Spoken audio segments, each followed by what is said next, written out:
परंतु आजकल इस आदर्श को हम भूलते जा रहे हैं और प्रेमचंद हमें यही सीख दे रहे हैं कि आदर्श मत भूलिए। ये आदर्श ही सही मायनों में भारतीय संस्कृति के परिचय है, परिचय के मोहताज है। आज भी आज के नौजवानों ने शादी तय करते समय अपना दृष्टिकोण बदलना चाहिए। नौजवान लड़की की खूबसूरती को न देखते हुए उसके गुणों की सही मात्रों में पहचान करनी आवश्यक है। और जब तक उनके गुणों की पहचान करा के हम शादी नहीं बनाते, तब तक सही मायनों में हम अपना जीवन ठीक ढंग से जी नहीं सकते। और आजकल वही होता जा रहा है जिसकी चर्चा हमें बार बार करनी पड़ती है। मुझे लगता है कि प्रेमचंद का लेखन मैंने बताया था कि यथार्थ उन्मुख आदर्शवादी है और सही मायनों में है, क्योंकि प्रेमचंद अपनी कहानियों से वही सीख देते हैं जो समाज की सच्चाई है। यथार्थ यानी सच्चाई। समाज की सच्चाई क्या है वह कहानियों के जरिए बताना चाहते हैं और कहानी की कथा के माध्यम से हमारे आदर्श कैसे होने चाहिए उस आदर्श की भी परिकल्पना वे अपनी कहानियों के माध्यम से करते हैं। हम अपना जीवन जीते समय विपिन के कुछ गुणों को जरूर अपने जीवन में ढाल देंगे, लेकिन पहले कहानी में जो चर्चा सारी की है, विपिन का जो पहले स्त्री की तरफ या अपनी पत्नी की तरफ देखने का जो दृष्टिकोण था वह बहुत गलत था। वह दृष्टिकोण हमें नहीं अपनाना है। इस कहानी को लेकर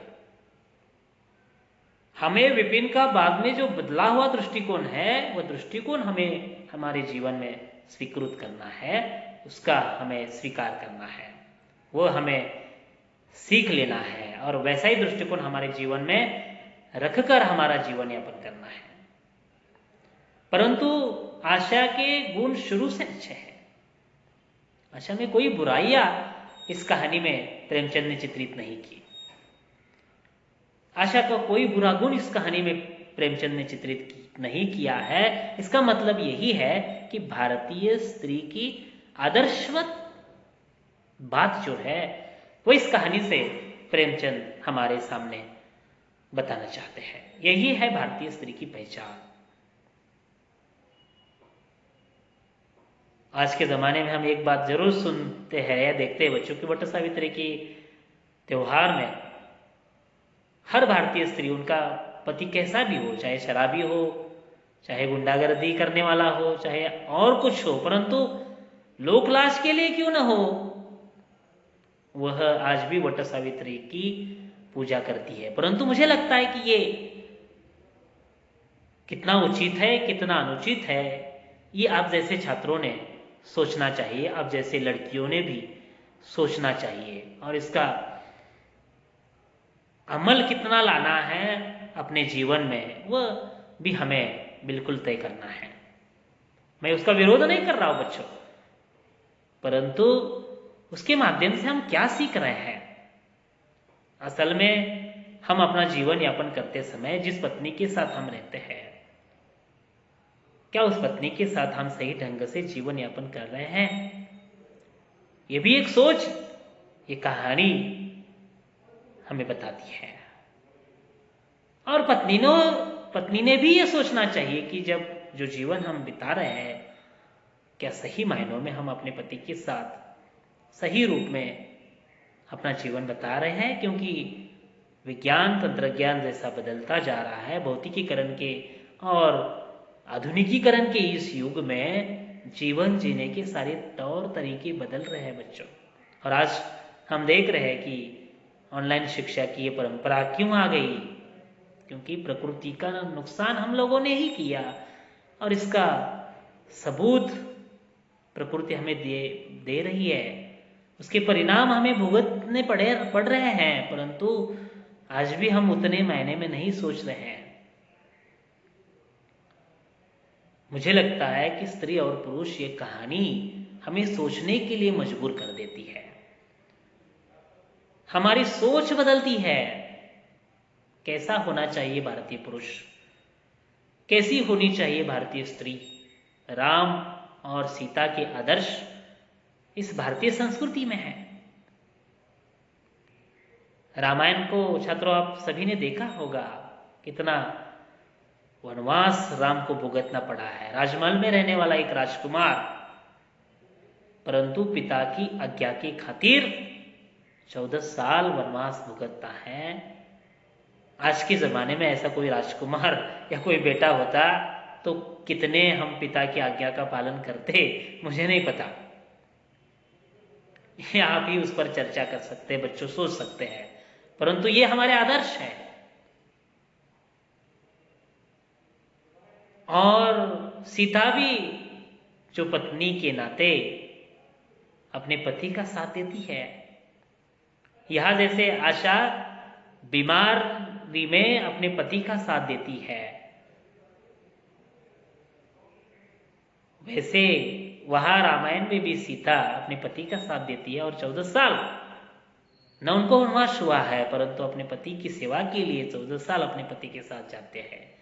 उसके साथ हमने रामायण में देखा है कि लक्ष्मण भी अपनी पत्नी को छोड़कर, उनकी पत्नी उर्मिला को छोड़कर अपने भाई की सेवा करने के लिए जाता है। आज ऐसा कौन सा भाई है जो अपनी पत्नी को त्याग कर अपने भाई की सेवा करने जाएगा। ये भी एक आदर्श है हमारी संस्कृति के, जो स्त्री और पुरुष जैसी कहानी हमें सोचने के लिए मजबूर कर देती है। परंतु रामायण के वे आदर्श और स्त्री और पुरुष कहानी में विपिन और आशा के माध्यम से बताए हुए आदर्श, इनका कई मेलजोल हम अगर लगाते हैं, मुझे लगता है उसको थोड़ा सा जोड़ लेते हैं, तो मुझे लगता है कि भारतीय संस्कृति में या संस्कृति को महान बनाने में जरूर हमारा कुछ दायित्व होगा, जरूर हमारा कुछ हिस्सा होगा।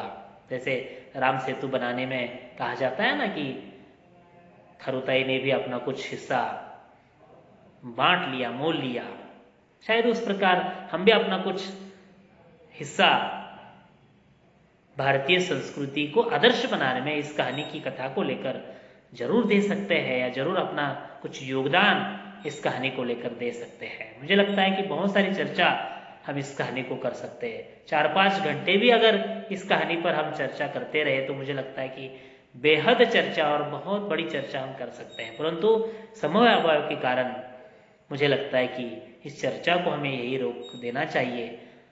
और भी कुछ आपके मन में इस कहानी को लेकर छात्रों शक होगा तो मुझे कभी भी आप कक्षा में या कक्षा के बाहर जहाँ भी आप मुझे मिलते हैं वहाँ मुझे प्रश्न करके या किसी पात्रों को लेकर आपके मन में कुछ दुविधाएं है, कुछ सोच है, तो आप मुझे पूछ सकते हैं। मुझे लगता है कि इस कहानी पर इतनी चर्चा बहुत है, उचित है, और ज़्यादा चर्चा भी न करना आवश्यक है, क्योंकि अन्य कहानियों की भी कथा वस्तु और उस पर चर्चा हमें लगातार करते रहना है। तो अन्य कहानियों पर भी कुछ सोच समझ कर हम जरूर आएंगे। मुझे लगता है कि आज की तासिका में इतनी सारी चर्चा हमने की है कि स्त्री और पुरुष कहानी का कथानक तो हमने परिचित किया है, परंतु इस कहानी की जो सबसे बड़ी सीख है, भारतीय संस्कृति की महानता आशा के माध्यम से प्रेमचंद ने कैसी बताई है, ये महानता भी अगर हमने थोड़ी सी अपने दिमाग में डाल ली तो मुझे लगता है कि अपना जीवन यापन भी, हमें नौकरी ना मिले शिक्षा लेने के पश्चात, परंतु स्त्री और पुरुष कहानी से मिली हुई सीख को लेकर भी हम अपना जीवन यापन करते हैं, तो मुझे लगता है कि हम अपना जीवन आदर्शवत जरूर बना सकते हैं। आज की तासिका में हम छात्रों यही रुकते हैं। तब तक मेरा नमस्कार। अगली तासिका में हम और कई बातें, कई कहानियों को लेकर जरूर करेंगे। धन्यवाद।